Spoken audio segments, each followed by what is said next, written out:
lu le Montouri, qui est publié aux éditions du Champ Libre, Constantine, Algérie. Et Haussmann est également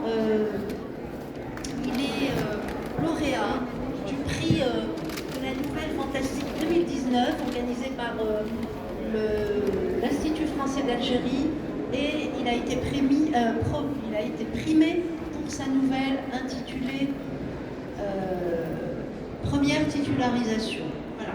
Alors, je vais vous lire un peu ce que j'ai écrit. J'ai lu les nouvelles de Montouri et je vais vous donner un petit peu pour donner des clés de compréhension.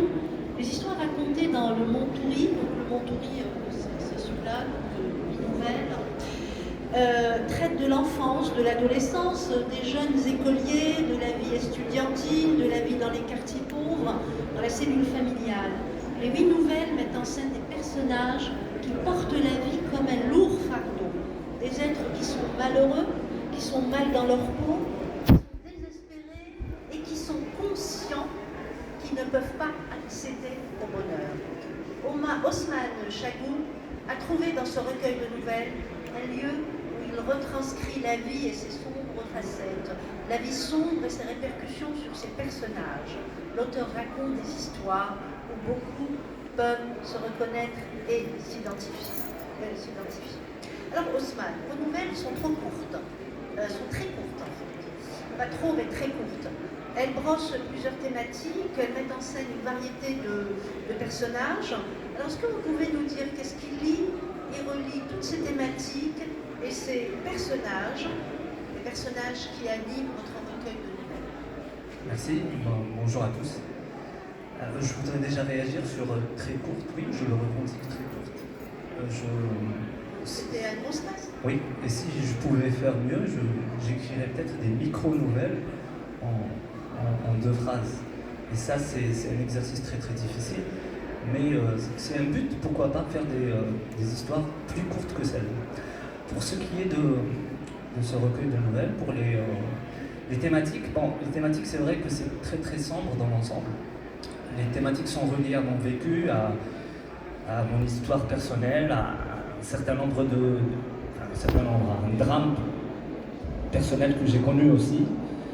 Je m'inspire aussi de tout ce qu'on me raconte, de tout ce que j'entends. Je suis un petit peu un voleur, parce que quand quelqu'un raconte une histoire à côté de moi, je me dis ça pourrait fonctionner en nouvelle, donc je vole parfois. Il m'arrive même de voler des histoires et de les raconter encore une fois à des gens.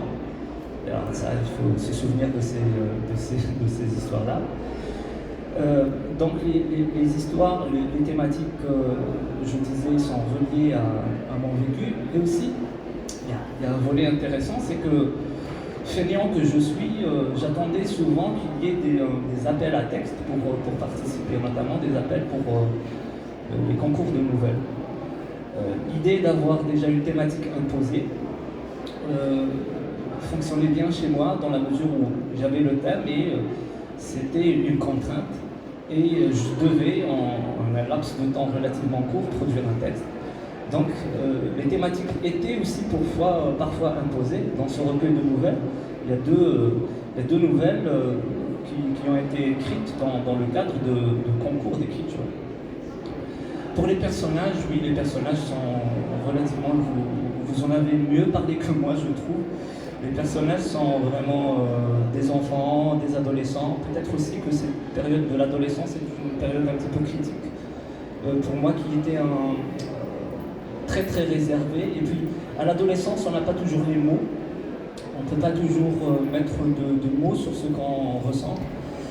Et c'est vrai que des années plus tard, on peut enfin dire ce qu'on a ressenti à cette époque-là. C'est pour ça que je me suis caché derrière ces personnages d'adolescents pour raconter un petit peu ce que j'avais vécu. Alors, votre recueil de nouvelles est dédié aux mères. Or, lorsqu'on lit vos nouvelles, il est très peu question des mères. Et lorsqu'elles y apparaissent, elles n'ont pas toujours un beau rôle. Par exemple, dans la première nouvelle, Les noces de maman, quand même, c'est une mère indigne qui annonce à son fils qu'elle va se remarier, et elle crée tout un mal-être, etc. Alors, pourquoi cet hommage aux mères? C'est lié à une histoire Alors là, c'est pas l'histoire personnelle, c'est purement de la fiction. Bon, on peut trouver dedans des... je pourrais aller avec cette nouvelle faire une psychanalyse pour voir un petit peu pourquoi il y a cette idée justement de cette rage en direction de la mère, mais la mère n'est pas indigne dans cette nouvelle-là. Pourquoi elle n'aurait pas le droit de vivre sa vie en fait? Elle annonce à son fils, mais elle a bien le droit de refaire sa vie. Pour moi, la mère n'est pas indigne. Pour la première réaction, je dirais aussi que je pense que je malmène les mères et que quelque part, c'était pour moi, dédier ce livre aux mères, c'était leur demander des excuses dans la mesure où je sens que je leur avais pas donné suffisamment d'importance, la part qu'elles auraient méritée dans tout écrit. Et c'est à la fin, quand le livre, on me dit que le livre va être publié, que je me dis il faudrait demander pardon aux mères qui ne sont pas vraiment présentes dans ce texte-là, et je le dédie aux mères. Et puis surtout, parce que la dernière nouvelle, qui s'intitule 14 et qui raconte un drame personnel que j'ai vécu avec mon épouse, la perte d'un enfant, cette nouvelle-là m'a vraiment marqué et j'ai voulu quelque part rendre hommage à mon épouse et derrière à toutes les mères qui subissent ce genre de drame et qui remontent, qui surmontent et qui dépassent ces deuils-là. Parce que je trouve aussi que bien souvent, les femmes sont beaucoup plus courageuses que les hommes. Ça, c'est vrai. Alors, quand je dis la mère indigne, alors pourquoi je dis ça? Parce que le personnage principal, ce qu'on appelle le protagoniste, c'est cet enfant, et c'est du point de vue de l'enfant que la mère est indigne. Exactement. Voilà, c'est ça. Je suis tout à fait d'accord avec toi. Mais il n'a pas toujours raison, l'enfant. Ça, on ne le comprend pas comme ça, en tout cas. Voilà, donc on suit un petit peu ce qu'il ressent, il vit très très mal. On n'en dira pas plus, moi je vous encourage à lire ces nouvelles. Alors, une autre question, alors vous mêlez le genre dramatique et le genre fantastique. Vous avez beaucoup de genre fantastique, moi j'en ai beaucoup. Pour raconter l'amertume de la vie et l'impossible du bonheur. Alors pourquoi ce choix d'écriture littéraire pour raconter la misère qui sévit dans le monde touriste? Alors, mêler, je pense que je l'ai évoqué un petit peu, le fantastique, ça a été un petit peu imposé, puisque les concours de nouvelles qu'on faisait à Constantine, en Algérie à l'époque, c'était le concours de la nouvelle fantastique, pour lequel j'ai participé à plusieurs reprises. Un Constantinois qui se pointe. Et donc, c'est pour ça que je me suis dit, bon, je participe à travers des concours de nouvelles fantastiques. Après, je ne suis pas sûr que mes nouvelles soient tout le temps fantastiques. Si on fait appel à Todorov pour voir est-ce qu'il y a des critères de la nouvelle fantastique, je pense que beaucoup de nouvelles dans les recueils ne remplissent pas les critères ou la grille suivant Todorov. Certainement, il y a un petit peu de fantastique, mais il ne suffit pas simplement qu'il y ait... c'est très très détaillé par Todorov, on ne va pas en faire un cours, mais si on dit recueil de nouvelles fantastiques, les nouvelles devraient être fantastiques. Or, dans ce recueil-là, on retrouve du merveilleux, on retrouve de la fantaisie, on retrouve de la science-fiction, et tous ces genres-là n'appartiennent pas tout le temps au fantastique. Le fantastique est un genre à part.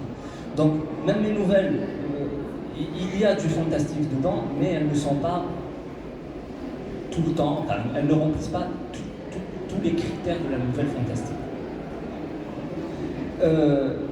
Voilà, donc après, mêler le dramatique, oui, il y a beaucoup de dramatique, parce que j'ai pensé, hier j'ai écouté à la radio France Culture, je préparais votre entretien, j'avais peur et je me disais il faudrait que j'écoute un petit peu France Culture pour savoir parler. Et il passait une émission sur Sioran et qui parlait justement du monde sombre, de la mélancolie. Et il a dit quelque chose qui m'intéresse vraiment, c'est que ses écrits sont sombres et sont noirs parce qu'il a décidé de mettre toute sa mélancolie dans la littérature et de profiter de la vie, de vivre tous les moyens, toutes les choses joyeuses pleinement au quotidien. Donc laisser la joie à la vie de tous les jours et puis mettre la mélancolie et la tristesse dans les romans. Je trouve que c'est bien. En fait, moi je trouve que le de son façon, elle raconte la vie, les facettes sombres de la vie, mais il y a une lumière qui se dégage de la nouvelle. Alors, vous voulez dire quelque chose? Oui, je suis d'accord avec ça. Il y a surtout une chaleur, en fait. Quand on lit les nouvelles, il y a une chaleur, il y a une chaleur humaine, et on entre vite fait en relation avec les personnages, on ressent ce qu'ils ressentent, et même si les nouvelles sont très très courtes, mais elles sont intenses, et je mise sur cette intensité-là. Très très souvent, on n'a pas le temps de souffler, et je le revendique encore une fois. En fait, moi je vais vous raconter un peu, enfin je vais vous dire un peu ma sensation, c'est que très souvent je suis restée sur la fin, parce que j'attendais la suite, et puis là c'était la fin, voilà. Donc c'est vrai qu'il y a un effet de surprise. Alors dernière question, le titre, Montouri, quelle est sa signification symbolique et réelle? Alors, ça me fait plaisir de voir l'affiche du Maghreb du livre de cette année qui parle de Constantine et qui parle surtout de l'université Mentouri de Constantine. Alors, pour ceux qui ne connaissent pas Mentouri de Constantine, l'université de Constantine, elle est sur une sorte de butte. Et pour y accéder, il faut gravir des marches, des escaliers. Arrivé en haut, on se retrouve avec une pente. Alors, une pente à 20 degrés, même les meilleurs grimpeurs du Tour de France n'y arriveraient pas. Et après, on a l'esplanade et on a l'université. Donc, cette idée de gravir, d'arriver... donc, il y a un jeu de mots facile entre Mentouri et le Montouri. Et puis, j'avais surtout un collègue à l'université qui était de Gigène, qui est une ville de la côte, près de Bjaya, peut-être une ville qui vous tient à cœur. Et... en parlant de Mentouri, il disait Jbel Fahma. Alors je traduis la montagne du savoir. Et cette idée de montagne du savoir m'a beaucoup marqué. Et vu que la nouvelle est la plus longue du recueil et qu'elle se déroule à l'université Mentouri sur la très très belle affiche du Maghreb du livre de cette année. Donc j'ai choisi justement ce titre-là. Merci Ousmane. On aurait voulu aller un peu plus. Voilà, donc alors on n'a pas pu parler de la nouvelle première titularisation. Vous allez dédicacer maintenant? Oui, et le deuxième. Vous pouvez le deuxième? Oui, parce qu'il y a peut-être suffisamment de Montouri. Voilà, donc vous trouverez la nouvelle dans ce livre. Et puis Ousmane, ce sera un plaisir de le dédicacer. Merci beaucoup. Merci, Daniel.